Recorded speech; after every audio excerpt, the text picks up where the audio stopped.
Bread and pastry for people, it can bring back a lot of memories. I started baking as kind of a hobby a few years ago when I was teaching at a university in Oklahoma as a history professor. And it was just something I did on the weekends.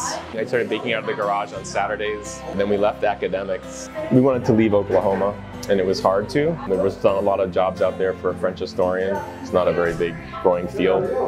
Also, I had spent a lot of time in that field, and I felt like I did partly what I wanted to do, and I had just grown tired of it. I think I needed something that was a little more tangible, hands-on. We wanted a good place to raise our children. We have 2 young kids, and we started working the farmers markets here, or I did.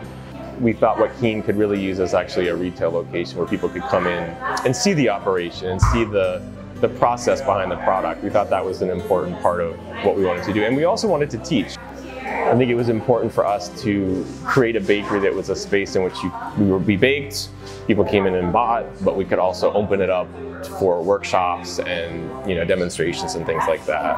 So I think that's kind of that's how we got to where we are today.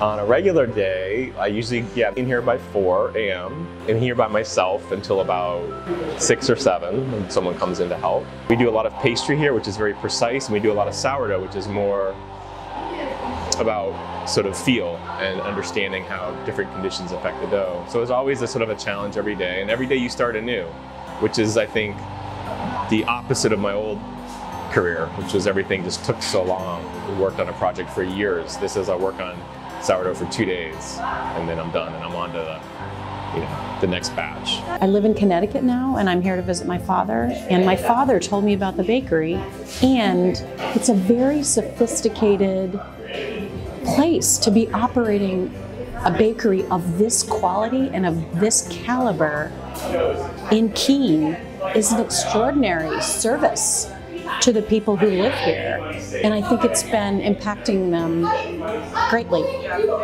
We make sure that when customers get our breads, they're usually really fresh. So when we do wholesale our products, we don't really like them to be on the shelves more than a day, even though they may last up to a week or even more. We come to Firedog every week on Saturday. Literally everything I've eaten here is absolutely delicious, and I guess the worst thing about Firedog is that I can't get pastry anywhere else in Keene. I'm not a natural baker. The baking itself is something it's challenging for me. The precision it takes is one thing that interests me, but also the intuition. We use pretty traditional methods, mostly French methods for making our pastry. The baking also allows me to kind of connect with a different part of, I think, French culture than I did as a historian. I love feeling like a regular here, and I love that there's always something new and an old favorite. So like I can have something that I know that I love, but also get to try something new. I think we're pretty happy where we are right now. I think we can always perfect, kind of what we're doing here.